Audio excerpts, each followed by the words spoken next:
quarto 909 não cheirava a morte. Cheirava a lavanda sintética e carpete velho aspirado às pressas. Lucas fechou a porta pesada, girando a tranca 2 vezes. O clique metálico ecoou pelo cômodo vazio, um som seco que o agradou. Ele não estava ali pelos fantasmas do senador Valadares, que despencara daquela sacada há 10 anos, nem pela camareira que tropeçara fatalmente no box do banheiro mês passado. Ele estava ali pela física. "Vamos ver o que você esconde", murmurou ele, colocando a maleta preta sobre a cama de colcha bege. Com a precisão de um cirurgião, Lucas começou a montar o equipamento. Um gravador de campo de alta fidelidade, 2 microfones shotgun apontados para cantos opostos e a peça central, um analisador de espectro em tempo real. Sua teoria era sólida. A arquitetura do prédio, combinada com a ventilação antiga, criava ondas de infrassom, frequências abaixo de 20 Hz, inaudíveis, mas capazes de causar náusea, tontura e, consequentemente, acidentes. Ele ligou o sistema. A tela do analisador brilhou em verde, mostrando uma linha quase reta. Silêncio absoluto. Lucas suspirou, afrouxando a gravata. O calor no quarto era abafado, úmido. Ele caminhou até o banheiro para lavar o rosto. A torneira chiou antes de soltar um jato forte de água morna. Lucas encheu as mãos em concha, jogando a água contra os olhos cansados. Foi quando o som da água mudou. Ou melhor, algo soou por cima da água. Não veio do corredor. Não veio da janela. Parecia vir de dentro da grade de ventilação enferrujada acima do espelho. "Ângulo de incidência 30 graus", disse uma voz. Lucas congelou, a água pingando do queixo. A voz era masculina, mas desprovida de qualquer emoção. Não era um sussurro assustador. Soava como um locutor de rádio lendo uma bula de remédio ou um controle de tráfego aéreo entediado. Superfície cerâmica polida. Umidade relativa 90%. Coeficiente de atrito reduzido a 0,2. Lucas desligou a torneira bruscamente. O silêncio voltou ao banheiro, pesado. Ele encarou seu próprio reflexo no espelho manchado. Seus olhos estavam arregalados. "Tem alguém aí?" Lucas gritou para a ventilação. "Isso é uma piada? Estou gravando tudo." Ele esperou. Nada. Convencido de que era uma interferência de rádio ou uma brincadeira da recepção, ele se virou para sair do banheiro. Seu pé direito, calçando um sapato de couro social, tocou o azulejo molhado perto do ralo.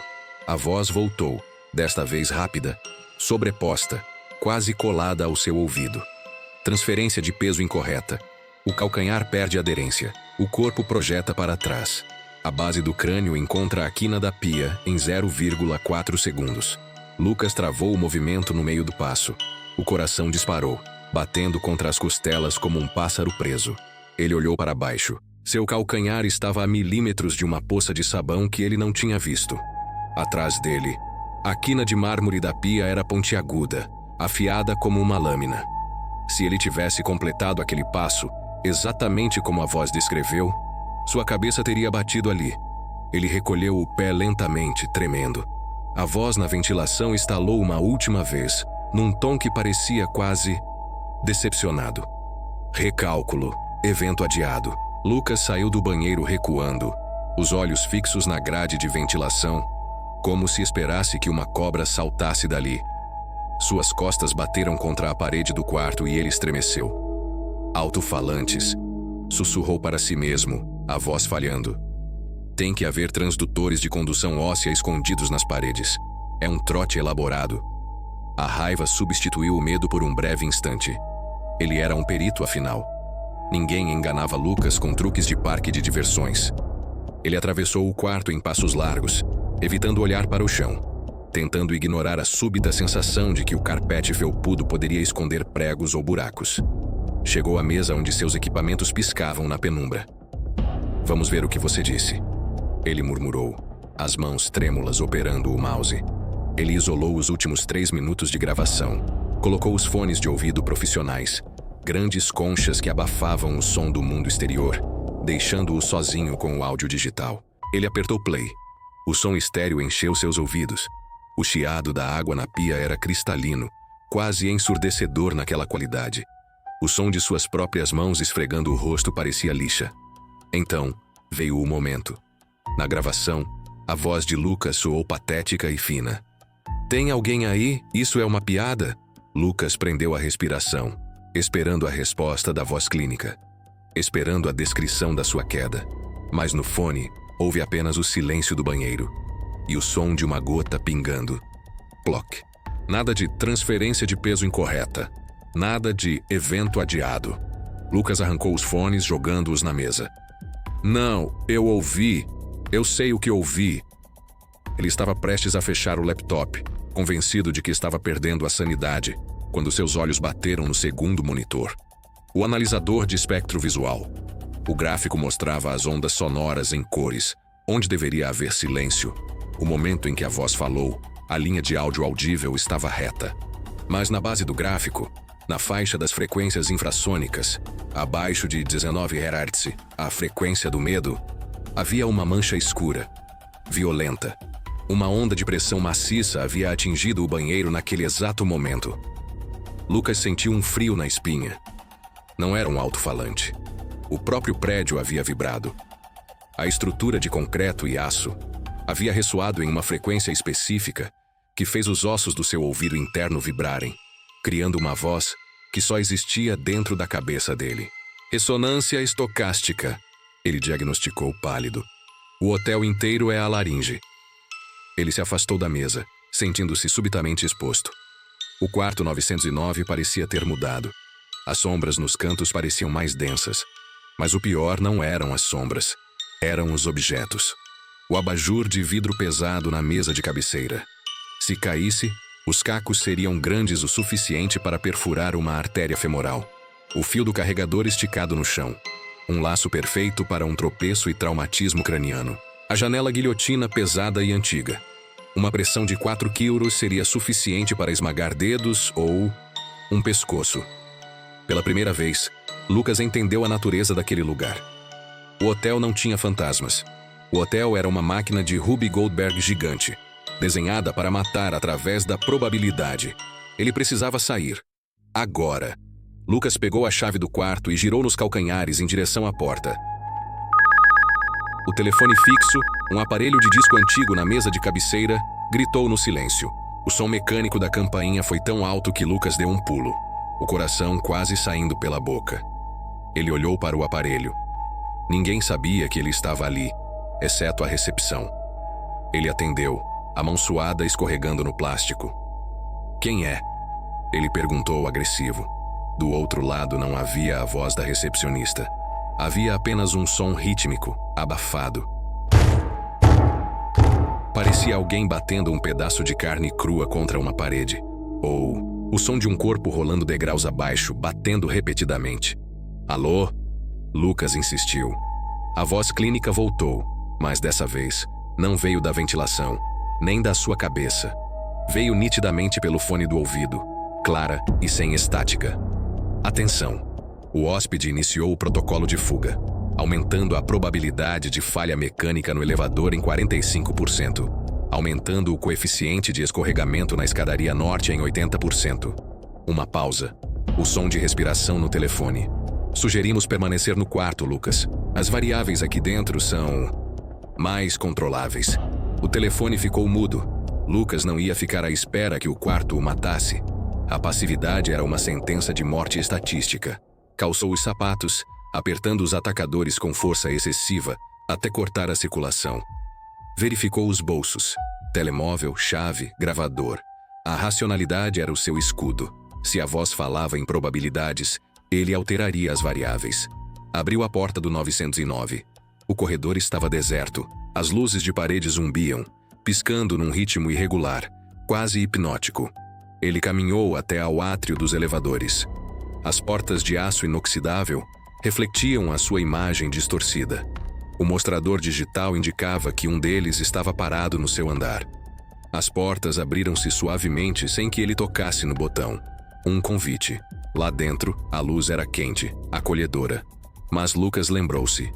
Mais de 45% de falha mecânica. Não, disse ele para o corredor vazio. Virou as costas e empurrou a porta pesada de acesso às escadas de serviço. O ar na caixa de escadas era gélido e cheirava a pó e betão antigo. O som dos seus passos ecoou, amplificado pela acústica brutalista do espaço vertical. Ele estava no 9º andar. 9 lanços de escada até a segurança do resto do chão. Lucas começou a descer. Agarrou o corrimão de metal com a mão direita, mantendo o centro de gravidade baixo. Degrau, degrau, degrau. No patamar do 7º andar, a luz falhou. A escuridão foi total por 2 segundos. Lucas parou, o coração a martelar contra as costelas. A voz surgiu, não do telemóvel, mas da reverberação do próprio espaço, como se as paredes estivessem a sussurrar. Pupilas dilatadas. Tempo de ajuste à escuridão. 4 segundos. O pé esquerdo está a 3 centímetros da borda. Probabilidade de tropeçar no escuro. 92%. A luz voltou, mas fraca, amarelada. Lucas olhou para baixo. O seu pé esquerdo estava, de facto, perigosamente na ponta do degrau. Ele recuou, suando frio. É só física, murmurou a voz trêmula. É só descer, continuou. 6º andar. 5º andar. A cada passo o prédio parecia inclinar-se subtilmente. Era uma ilusão labiríntica, ele sabia, causada pelo infrassom a afetar o seu labirinto, o órgão do equilíbrio. Sentia-se enjoado, como se estivesse num barco em mar alto. No 4º andar, ouviu um som acima dele. Clac! O som de algo a soltar-se. Parafuso de fixação da luminária do 5º andar cedeu à corrosão. Narrou a voz com a calma de um documentarista. Aceleração da gravidade, 9,8 metros por segundo ao quadrado. Trajetória de impacto, parietal esquerdo. Lucas não olhou para cima. O instinto animal superou a lógica. Ele atirou-se para a frente, saltando os últimos 3 degraus do lanço, e caiu desamparado no patamar do 4º andar, esfolando os joelhos e as palmas das mãos no cimento áspero. Atrás dele, no local exato onde a sua cabeça estaria se tivesse hesitado, uma pesada luminária de vidro industrial estilhaçou-se em 1000 pedaços, explodindo como uma granada de estilhaços. Lucas ofegava, o pó de vidro a brilhar no ar à sua volta. Um fragmento tinha feito um corte fino na sua bochecha. O sangue quente começou a escorrer. Ele tentou levantar-se, mas as pernas pareciam gelatina. "Falhaste!" gritou ele para o teto, com um riso histérico. A probabilidade estava errada. O silêncio na escadaria durou 1 segundo. Depois a voz respondeu, agora vindo do eco abaixo dele, do fundo do poço das escadas. Erro de arredondamento. Recalculando. O hóspede acelerou o ritmo cardíaco para 180 batimentos. Risco de fibrilhação ventricular iminente se continuar a descida. E Lucas congelou. Ele olhou para o corrimão onde se apoiava para levantar. O corrimão do 3º andar foi removido para manutenção ontem à tarde. Lucas olhou para baixo, para o próximo lanço de escadas. Na penumbra, parecia normal. Mas ao fixar a vista, percebeu o vazio. Os suportes de metal estavam lá, nus e enferrujados, saindo da parede como lanças. Mas a barra de apoio tinha desaparecido. Se ele tivesse descido a correr, confiando na mão para se guiar na curva, teria sido empalado nos suportes ou caído no vão central das escadas. Ele estava no 4º andar, exausto, a sangrar, e com o caminho para baixo transformado numa armadilha mortal. Lucas estava encolhido contra o canto frio da parede de concreto, as mãos tremendo enquanto tentava estancar o sangue no rosto com a manga da camisa. Seus olhos estavam fixos no lance de escadas abaixo, os suportes de metal nus, enferrujados, esperando para perfurar quem tentasse se apoiar neles. A ausência do corrimão era um fato físico, inegável. Foi quando ele ouviu. O som vinha de cima, do 5º andar. Alguém estava descendo. "Não desça!" Lucas gritou, a voz rouca ecoando pelo poço da escada. "Está tudo solto. As luzes. O corrimão." A porta corta-fogo do 5º andar rangeu, mas não se abriu violentamente. Ela cedeu devagar, com gentileza. Uma senhora apareceu no patamar acima. Ela devia ter uns 70 anos, vestida com um casaco de lã cinza impecável e um lenço de seda no pescoço. Em uma das mãos, segurava uma bolsa pequena. Na outra, uma bengala de madeira escura. Ela olhou para Lucas. Não havia medo em seus olhos, apenas uma curiosidade leve, como quem observa um cachorro latindo atrás de um portão. "Senhora, pare!" Lucas tentou se levantar, mas suas pernas falharam. A luminária explodiu. O vidro... A mulher ignorou o aviso. Ela começou a descer os degraus em direção a ele. Seus sapatos de salto baixo faziam um som rítmico, quase musical no concreto. Lucas prendeu a respiração, esperando a voz clínica narrar a morte dela. Ossos frágeis, densidade óssea reduzida, fratura do colo do fêmur em 3, 2... Mas a voz ficou em silêncio. A senhora chegou ao patamar onde Lucas estava, desviando elegantemente dos cacos de vidro da luminária que explodira. Para Lucas, o chão estava coberto de estilhaços cortantes. A mulher pisou sobre eles e não houve som de vidro sendo esmagado. Apenas o som suave da borracha do sapato contra o cimento. "Jovem", ela disse, a voz suave com um perfume antigo de talco e naftalina. "Você parece perturbado." "O hotel..." Lucas gaguejou apontando para o lance de escadas abaixo, o lance sem corrimão. "Não desça mais." "O corrimão foi removido. É uma armadilha." A senhora olhou para baixo seguindo o dedo de Lucas. Depois, olhou para ele com um sorriso triste, quase maternal. "Removido? Que bobagem. O vanguarda cuida muito bem de nós." E então, ela fez o impossível. Ela continuou a descer para o 3º andar. Lucas assistiu, horrorizado, enquanto ela estendia a mão esquerda para o vazio, para o lugar onde a barra de madeira deveria estar. Os dedos dela se fecharam no ar, mas eles não atravessaram o vazio. A mão dela firmou-se no nada, os nós dos dedos ficando brancos com a pressão de apoio. Ela estava se segurando em um corrimão que não existia. Lucas esfregou os olhos, desesperado. A estrutura de metal enferrujado que ele via, as lanças perigosas, parecia não afetá-la. Ela deslizava a mão pelo ar, apoiando todo o peso do corpo sobre uma estrutura invisível, descendo degrau por degrau com segurança absoluta. Recalibrando percepção do sujeito, a voz sussurrou no ouvido de Lucas, tão baixa que parecia um pensamento intruso. "O hóspede apresenta dissonância cognitiva severa. Alucinação visual confirmada." Lucas sentiu o mundo girar. O corrimão estava lá. A luminária tinha realmente explodido. O sangue em sua bochecha era real. A senhora parou no meio do lance de escadas abaixo, virando-se para ele. Apoiada no nada, ela disse: "Você devia voltar para o seu quarto, querido. É perigoso ficar nas escadas quando se está instável.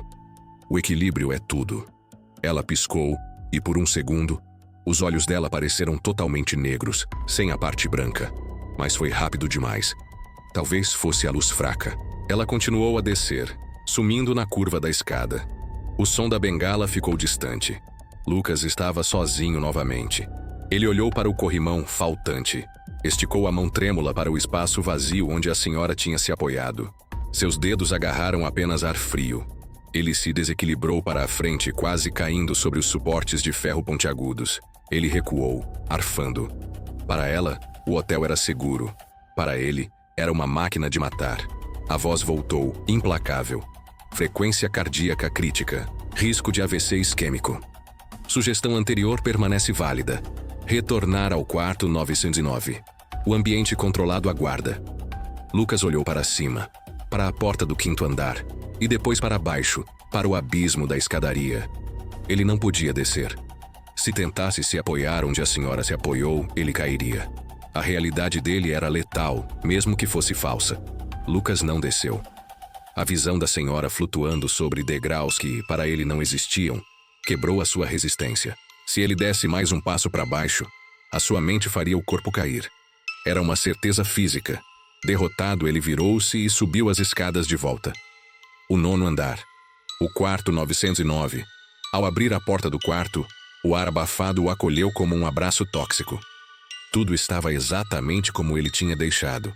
O laptop ligado, o gráfico de áudio ainda a correr, a linha verde oscilando suavemente. "Eu sei o que tu és", disse Lucas para o quarto vazio. "Tu és um loop de feedback, ressonância.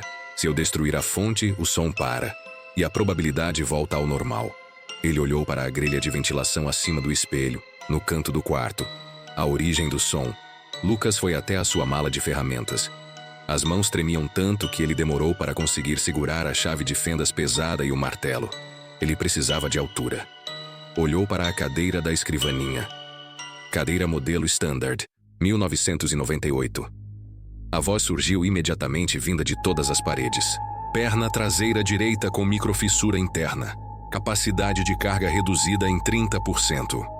Cala a boca! Gritou Lucas. Ele ignorou a cadeira. Arrastou a mesa de madeira maciça para baixo da ventilação. A mesa era pesada, estável, impossível de quebrar. Ele subiu na mesa. Sentia-se alto, poderoso.